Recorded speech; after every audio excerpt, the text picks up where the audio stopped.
you don't expand our imagination. Justification for being what you're going to say.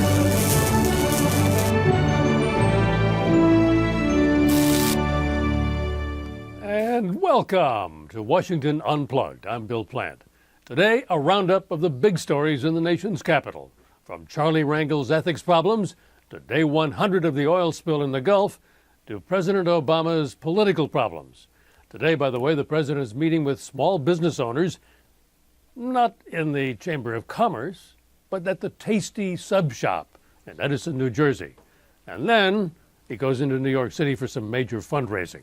So we'll talk about all of this, and joining me today are Larry Sabato, the director of the University of Virginia's Center for Politics, and CBSNews.com's political director, Kevin Hechtkopf. Gentlemen, thank you very much. Thank you. Thank you. So let's start with Charlie Rangel. He may make a deal, but if he doesn't, that means a trial. Larry, what kind of spectacle will that be, and what will it mean for the Democrats? Well, the Democrats only have to remember 2006 when they took control from the Republicans. One of the key factors that helped them was about a half a dozen major congressional Republican scandals breaking during the fall. That gives a terrible veneer to a party running for re-election trying to maintain control. So obviously Democrats want him to make a deal. Speaker Pelosi has sent that word to Rangel. He's been very stubborn about it, but if he's smart, he'll take the deal. So Kevin, what do you think the chances are for a deal? It's unknown. I think Rangel has been in Congress for 40 years. He's very steadfast. He's had a lot of power. He's very popular with his constituents. He's had a lot of supporters in Congress. I think the supporters in Congress are all comparing this to Shirley Sherrod last week. Don't rush to judgment. So it's just unknown whether he wants to take a fall for the party, for the sake of the party, or whether it's all about him. And I think we'll find out either today or tomorrow or later on after the trial begins. Yeah, but nobody seems to be able in this town or elsewhere to really balance it. I mean, you've got his constituents all say, hey, he's done a great job for the district. Even Mayor Bloomberg of New York is quoted as saying he wasn't sure if he could make it to the 80th birthday party, but don't forget all the things that Charlie Rangel has done for New York. Yeah. Larry? Well, there's just one. I understand why they say it, because he has produced. He's produced a lot of port for New York. So his district is grateful. Mayor Bloomberg's grateful. But there's something they're forgetting. He may still be senior. He may still be reelected. But he's never going to be House Ways and Means chairman again, ever. And that reduces his influence and his ability to produce port for New York. Kevin, what do you think this means for Democrats as we head into the midterm elections? I mean, there are no good signs out there for them, and this only makes it worse, right? Yeah, it only makes it worse. I think they want it to go away, and the longer it goes on, the worse it is. I mean, I think hopefully he takes a deal or slowly backs off on something, and then they can talk about other things. They can talk about like the healthcare bill, the positive aspects of it, and hopefully they hope the economy gets better. I think it just compounds on all their other problems, and it's not a headache they don't want. But if he takes a deal, he's got to admit to something, correct? Correct. I think they're not going to accept the deal. I mean, it's just like any other court proceeding. He's not just going to say, well, just go away. I mean, he'll have to say he did something wrong. And every quote he's given so far, he believes he's right, and he didn't do anything wrong. So, okay, we'll let that one rest. We'll wait to see and turn to day 100 of the oil spill in the Gulf. Larry, what are the politics of this? Does anybody win? I don't think anybody looks particularly good. The administration certainly doesn't, although gradually as things get better organized, maybe they look less bad. The Republicans, all they can do is hope that this is over too, because remember, some of their key people, like Congressman Joe Barton from Texas, have appeared to be in the pockets of big oil. So this is the kind of issue. Appears to be, is, whatever. Well, I'm trying to be nice about it, Bill. But the long and short is, I'll bet you probably this is over well before November, except in some isolated races in the Gulf Coast states. I don't think it's going to be a big part of November 2nd voting. Okay, but meanwhile, here in D.C., there are two bills, one in each house, called the spill bills, with proposed new penalties and a lifting of the cap on fines for oil spills. And you can go either way on this. There are a lot of Democrats who are opposed to this because they come from Gulf states. But there are other Democrats who plan to use Republican no votes against these bills to demonize them in the election.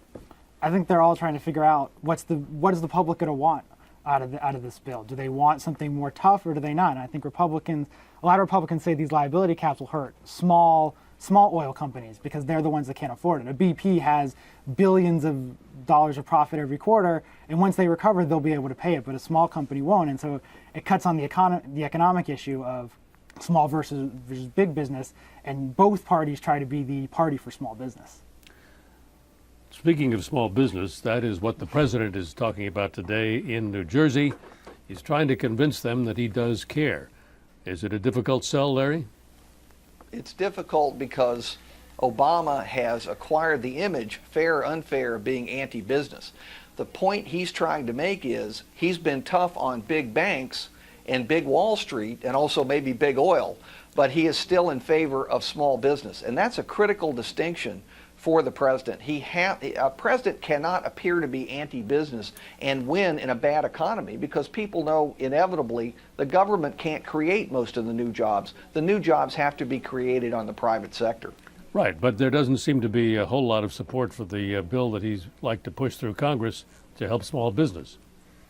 There isn't, but I've learned something over the years. If politicians talk about bills they've proposed, the public often makes no distinction between a proposal and one that passes. As long as they're given the impression that something is happening, it can help.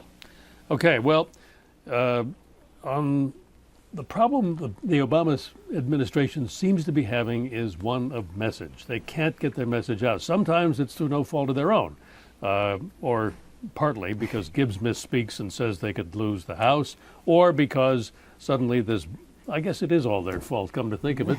I mean, I'm thinking of these 2 last weeks where they've been overshadowed by the Gibbs remark and then by the firing of Shirley Sherrod.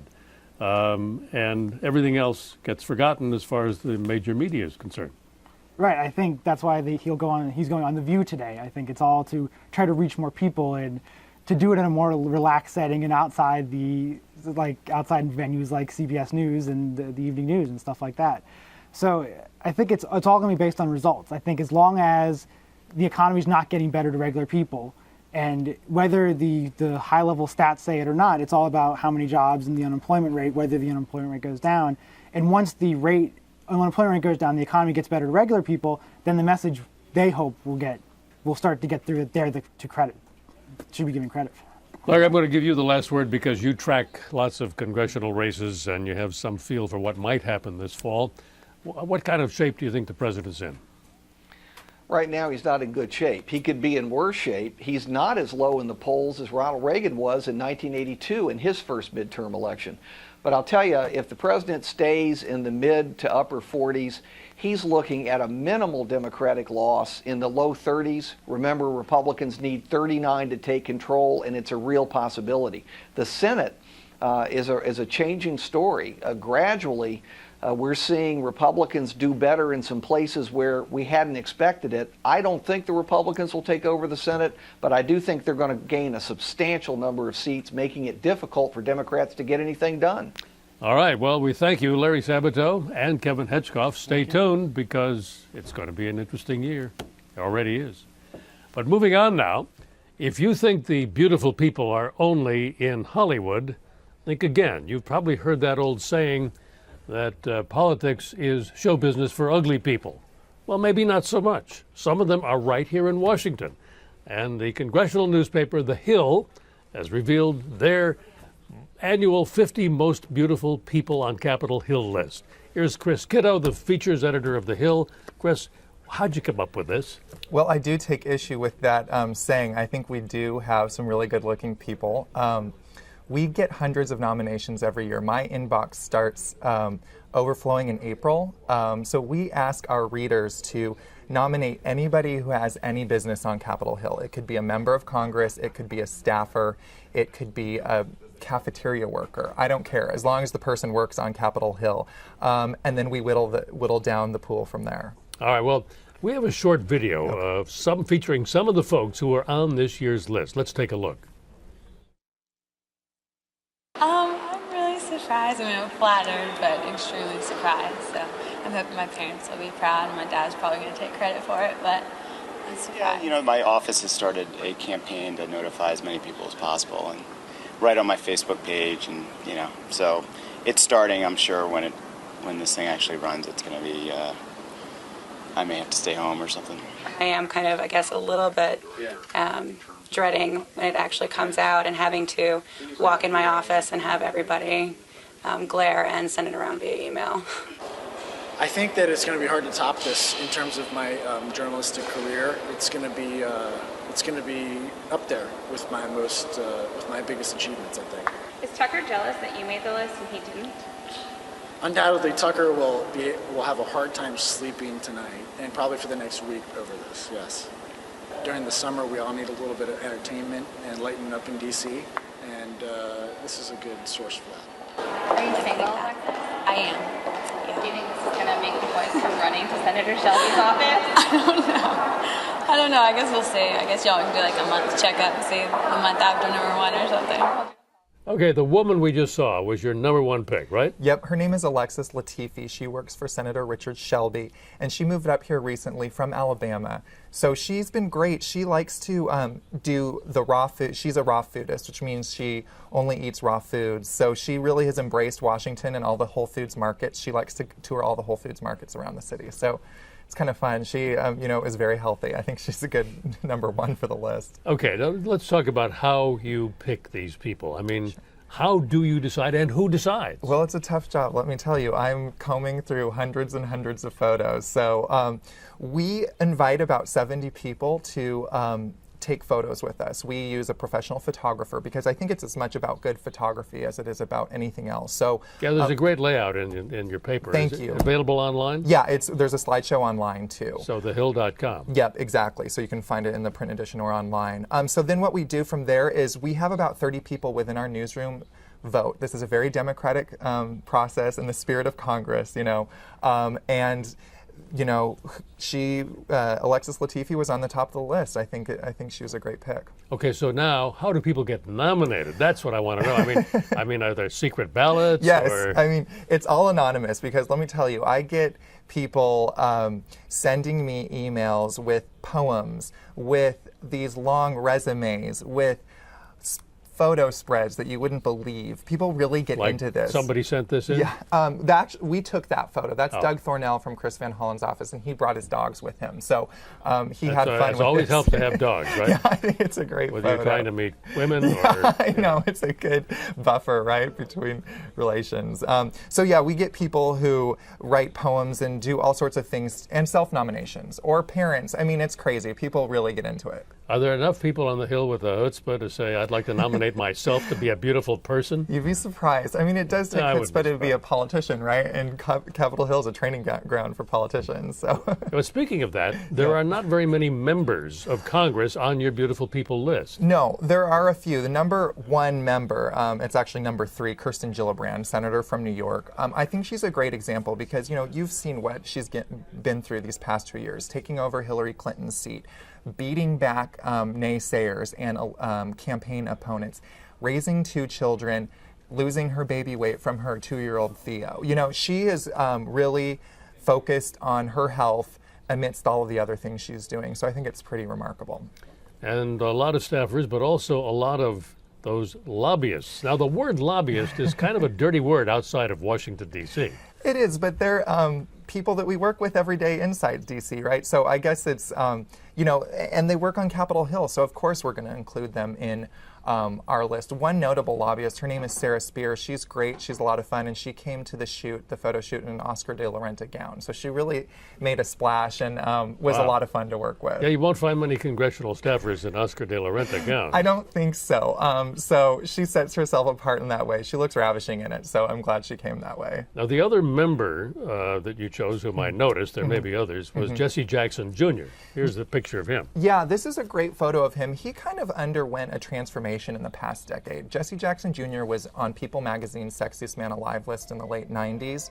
He came to Congress, he ballooned to 310 pounds. He told me this, he had gastric bypass surgery in 2004 and now is really a health nut. He does yoga, he does martial arts. He is the leader of the members' gym, of the House members' gym. So this is a priority for him now, and I think he looks great. That used to be Rahm Emanuel's job, right? Yeah, I think Jesse Jackson has now staked out that ground. Well, it's an interesting list, and I'm sure that now there will be even more people lobbying you next year to get on. I can only imagine how early it'll start. I feel like it starts earlier and earlier every year. All right, Kris Kitto of The Hill, thank you very much. Thank you. And thank you for watching Washington Unplugged. Join us again tomorrow, right here on CBSNews.com. I'm Bill Plante. Have a great day.